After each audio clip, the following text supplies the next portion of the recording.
Good morning, Villa fans, and welcome to a match preview for Club Brugge versus Aston Villa tomorrow. Last 16 of the Champions League.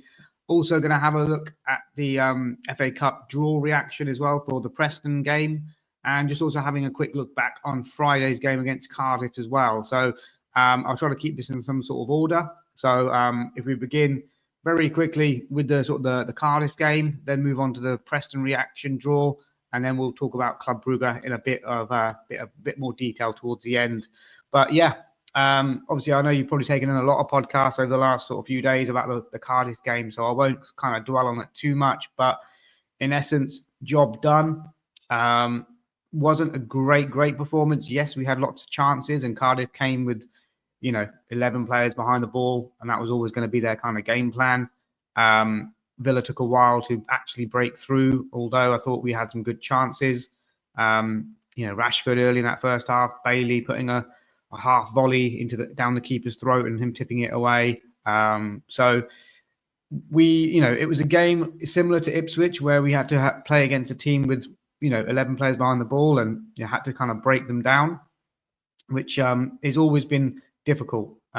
It's an easier game to play against another team that's attacking like Liverpool, where you have those transitions where you can break on them as well with your own sort of dangerous players. But when you've got those defenders sat behind and literally regimented not to kind of break forward, not to break lines, and it's up to you as the Premier League team to break them down. We did it after 68 minutes. It did take a little bit of time, but Asensio was the man providing that kind of quality again. Rashford with a nice assist into him, nice little side push, calm finish from Asensio. And you do feel like without Rashford and Asensio in this game, we would have struggled. We would have struggled to break them down. I don't think there was any other players that were really kind of looking that dangerous. Watkins had a few chances in the first half, and then also in the second. Maybe he should have. He's got to be more clinical. I've always said this about Ollie Watkins, that he's not clinical enough, and there was a few chances there that he should have been taken as a striker as well. I mean, the second half when he went around the goalkeeper, angled a little bit against him, but at least go for goal. But he tried to sort of pick out a teammate there. First half, Rashford heads one into the penalty box, and he sort of puts a foot to it. Keeper makes a good save. He made several good saves as well. This Cardiff backup goalkeeper. So yeah, it was frustrating. I won't lie. As I was watching it, I was growing more and more in frustration that we weren't able to break them down. But when Asensio did, it was a huge sort of sigh of relief that we've actually done it, because you always felt maybe Cardiff had a chance in the second half with Yusuf Selic stretching out a leg and Martinez having to make a save. And then in the first half, I'll be honest, I thought it was a penalty. The Cardiff one with, I think it was Ngo or NG, their right back getting forward. And I think, is it Bogarde? Because I think the NG sort of touches the ball and then Bogarde sort of hits his foot. And if that was the other way around, I would be screaming for a penalty. So it was fortunate that didn't go against us. Obviously, would have been totally against the run of play. And then obviously seeing Anwar El Ghazi come back to Villa Park as well. Great reception. Great to see him, walking on the pitch with his children, one in the Villa shirt, one in the Cardiff shirt. The ovation that he got, and him obviously at the end of the game hanging around signing hundreds of signatures and things like that. He's obviously got Villa at heart still. I felt he did okay. He had a shot in the first half which he dragged wide. Apart from that, obviously Cardiff's game plan was sitting back, which obviously didn't suit him. But he did okay. But we just didn't kind of break them down. I thought Bogarde was good in defence, didn't have too much to do. I mean, Martinez had a very quiet game apart from that save. Garcia looked good at right back, and I'm glad he played well. And then we had further forward from that, it was Rashford, Asensio, and Bailey playing as that sort of supporting cast to Ollie Watkins. Just felt we could have broken them down earlier. Rashford had that chance early on, as I mentioned. Asensio was actually weren't that in the game until his goal, and then that's kind of changed things. I know that people are looking at him at possibly Villa's man of the match. Thought he did well, and he probably was. But again, Rashford again just gives you that kind of X factor, and I think he's going to come good for us in the last sort of 10 games of the Premier League season, and hopefully further into this Champions League and FA Cup campaign as well. But yeah, so Asensio getting the first goal, nice ball from Tielemans into Rashford. Rashford sort of cuts it back to Asensio. You get the feeling that they're on, the same sort of wavelength. And that was a lovely sort of side foot finish. And then the second goal, build up down the right. Leon Bailey obviously getting the ball out wide. This time produces a sort of low ball into the box, which Ollie Watkins kind of leaves, gets a shout from Asensio. Asensio sorts out his feet quite quickly and then manages to sort of pass it into sort of the back of the net, really. But the keeper gets an outstretched hand to it. We had further chances. McGinn had a chance as well in the second half. Another good save from the keeper. Rashford blasting an effort. Another good save from the keeper. To be honest, the Cardiff backup keeper, if that's who he is better than our backup keeper. So, yeah, we need to sort of address that in the summer, really. But, yeah, job done into the quarterfinal. Obviously, I was watching the United game. Hopefully that was, coming to, hopefully going to finish in 90 minutes and we get the draw done quickly. But no, they dragged it out to penalties and getting knocked out in the end. So that's another big team kind of out of the competition. And then, the draw comes. It's all Premier League teams except Preston. And then Preston's number is pulled out. I think it's number 1. And then, lo and behold, Aston Villa come out. You couldn't pick better draws on paper. And this is only on paper. Club Brugge in the Champions League. Probably, the weakest side left in the Champions League. Probably alongside us. I mean, we're looking at this saying, oh, that's a really good draw for Aston Villa.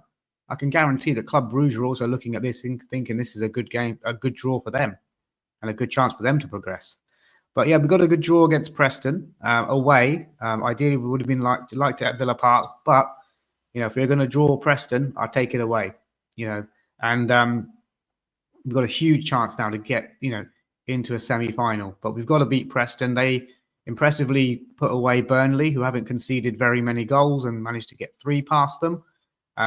They potentially got their main striker, Osmanich, I think his name is, potentially facing a lengthy ban for sort of racist comments that he made towards a Burnley player. So it don't know if he's going to be featuring in the game, but let's see. But now all of a sudden, Villa have a pathway to get to the semis. Man City are playing Bournemouth. For some reason, I fancy Bournemouth in that. You got Forest or Ipswich. In the other one playing against who else is left? It's not Fulham. Fulham play Palace, which is good.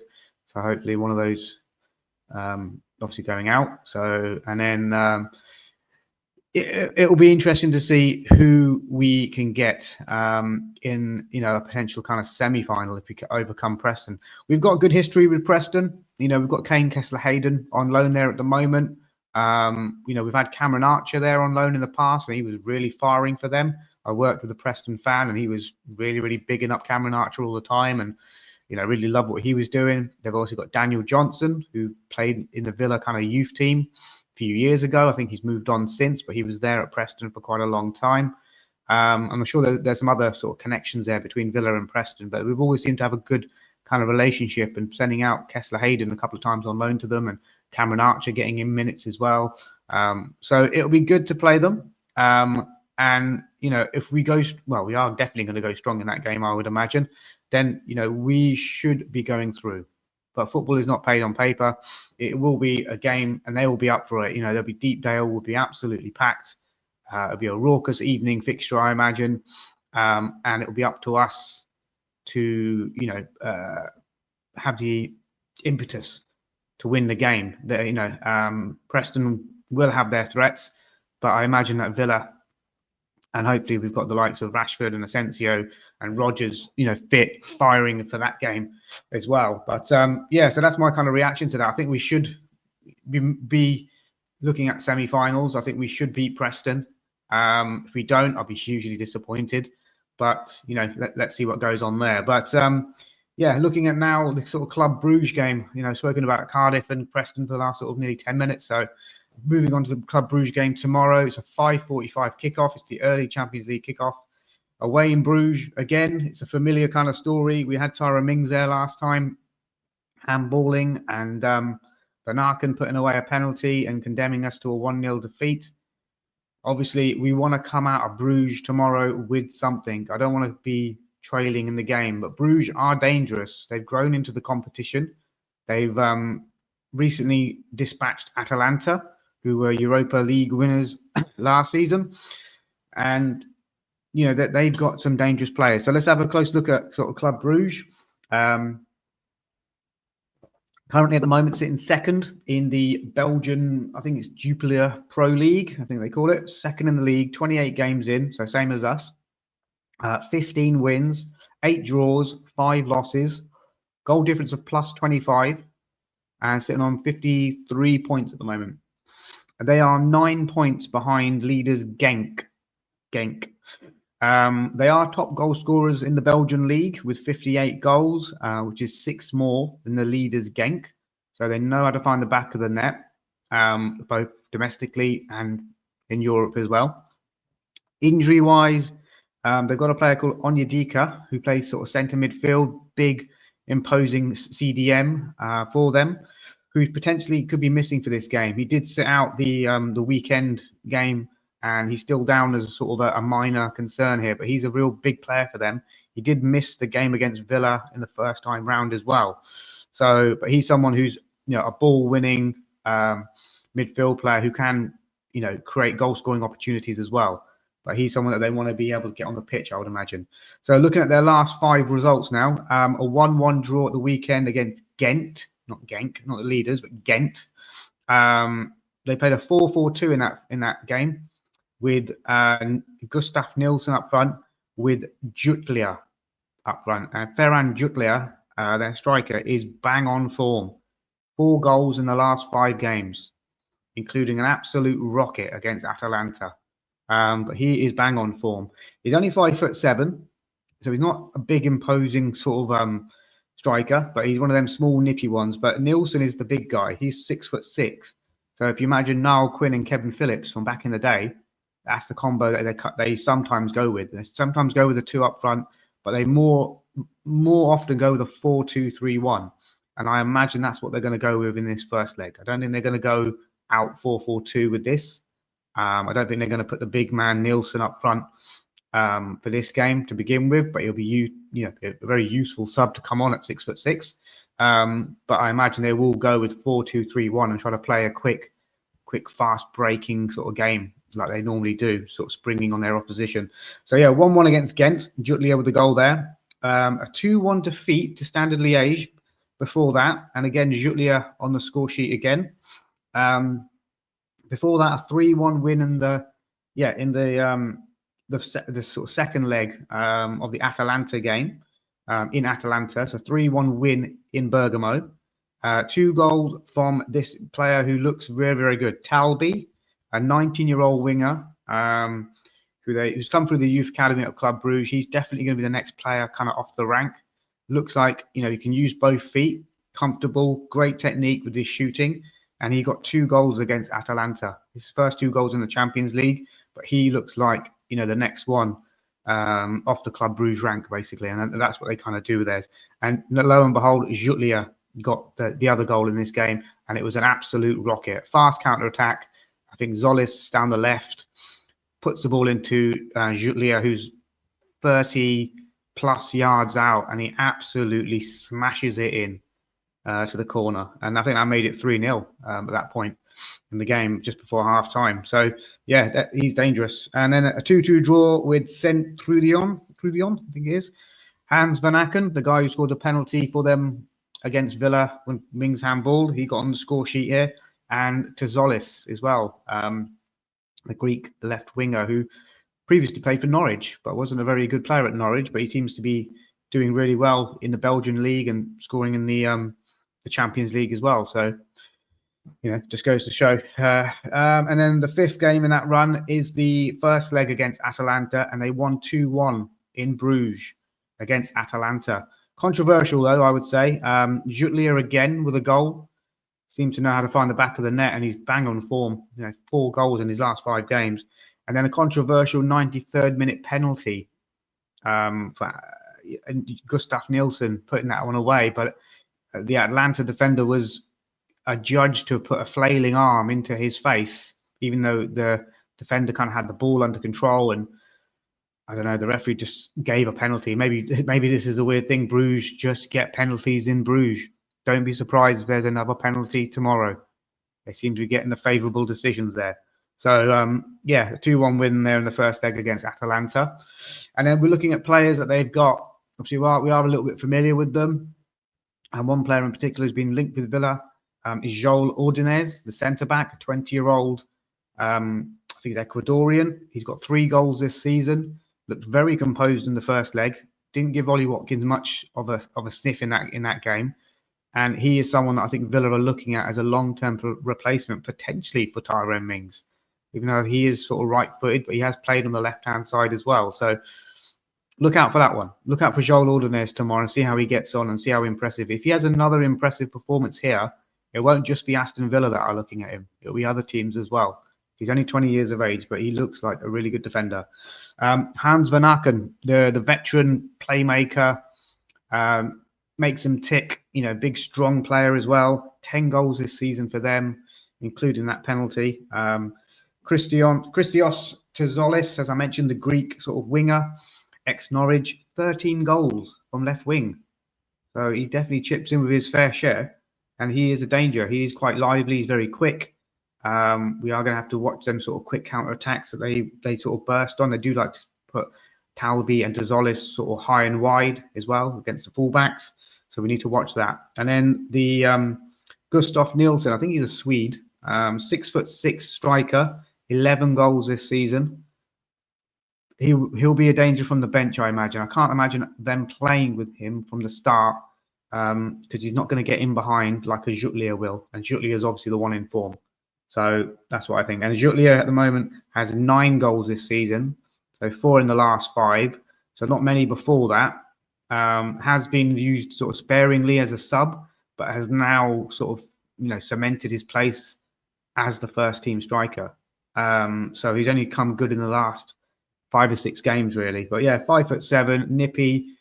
He's ex-Espanyol, ex-Barcelona, sort of academy, B team, that sort of level. So maybe Monchi and Emery know of him, have watched him. He's only 26. So, you know, this could be a breakout kind of season for him. See how he gets on. And then, as I mentioned, the young Belgian sort of right winger Talby is a handful. He's got 7 goals this season. He's only 19, very raw, come through the academy, but he looks like a real good player.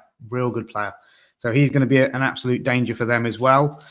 And then, yeah, I mean, I was looking at the highlights as well from the first leg and the second leg of the Atalanta game against Club Brugge. And yeah, the first leg, as I mentioned, controversial penalty that Club Brugge managed to get, and Nielsen scored in the 93rd minute.